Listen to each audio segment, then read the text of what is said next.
அம்பேத்கர் விவகாரத்தில் திமுக கருத்தையே எடப்பாடி பழனிசாமி பேச வேண்டும் என ஏன் திணிக்கிறீர்கள் என்று தமிழ்நாடு பாஜக முன்னாள் தலைவர் தமிழிசை சவுந்தரராஜன் கேள்வி எழுப்பியுள்ளார். நியூஸ் 18 தமிழ்நாடு தொலைக்காட்சியில் நெறியாளர் பாலுவேல் சக்கரவர்த்திக்கு பேட்டியளித்த அவர், அம்பேத்கர் விவகாரத்தில் கருத்து கூறாதவர்களை தலித்திற்கு எதிரானவர்கள் போன்ற தோற்றத்தை திமுக ஏற்படுத்தக்கூடாது என்று கூறினார்.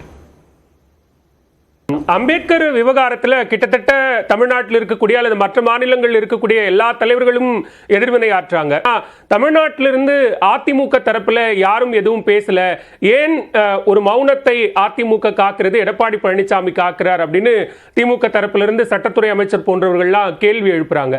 அந்த மௌனத்தை நீங்க எப்படி புரிஞ்சுக்கிறீங்க? இல்ல, அவங்க அப்படிதான் கேட்பாங்க. நான் தான் கேட்கிறேன், இன்னைக்கு இலங்கை தமிழர்கள் சுட்டுக் கொல்லப்பட்டது இவங்க கூட்டணி வேணும்ன்றதுக்காக டிராமா தானே செஞ்சு கொண்டிருந்தாங்க. ஆக அந்தந்த கட்சியின் நிலைப்பாடுக்கு நான் பதில் சொல்ல முடியாது. அவர்கள் மரியாதைக்குரிய அமித்ஷா அவர்கள் செஞ்சது சரின்னு நினைச்சிருக்கலாம். அவர்களுக்கு இன்னும் சொல்ல போனா மரியாதைக்குரிய பாரத பிரதமரை இன்னும் நெருக்கமாக பாரதிய ஜனதா கட்சி நடவடிக்கைகளை பார்ப்பவர்களுக்கு, அம்பேத்கர் அவர்களுக்கு நல்லது செய்து கொண்டிருப்பவர்களுக்கு ஏன் நீங்கள் எதிர்ப்பு தான் தெரிவிக்கணும்? இல்லை, அவர்கள் சம்மதமாக இருக்கலாம். மரியாதைக்குரிய பாரத பிரதமரும் அமித்ஷா அவர்களும் மரியாதைக்குரிய அம்பேத்கர் அவர்களுக்கு நல்லது செய்து கொண்டிருக்கும் பொழுது நாம் ஏன் எதிர்வினை ஆற்ற வேண்டும் என்று நினைத்திருக்கலாம் அல்லவா? ஒரு தலைவருக்கு ஒரு வெளிப்பாடு இருக்கும். ஆக இது இவங்க அனாவசியமாக எதிர்கட்சிகள் இதை பிரச்சனை ஆக்குகிறார்கள்.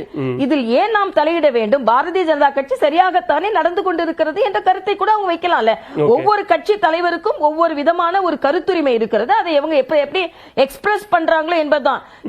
நீங்க சொன்னா உடனே அவங்க எல்லாம் தலித்துக்கு ஆதரவானவர்கள், சொல்லலன்னா அவங்க எல்லாம் தலித்துகளுக்கு எதிரானவர்கள் என்ற ஒரு சட்டாம்பிள்ளை தனத்தை திராவிட முன்னேற்ற கழகமும் அந்த கட்சிகளும் மேற்கொள்ள கூடாது என்பது எனது கருத்து. அதனால முதலில் தமிழக முதலமைச்சரும் தமிழக கூட்டணி இந்தி கூட்டணியும் தலித்துகளுக்கு தமிழகத்தில் என்ன மரியாதை கொடுத்து கொண்டிருக்கிறார்கள் என்பதை பார்க்க வேண்டும் என்பது எனது கருத்து.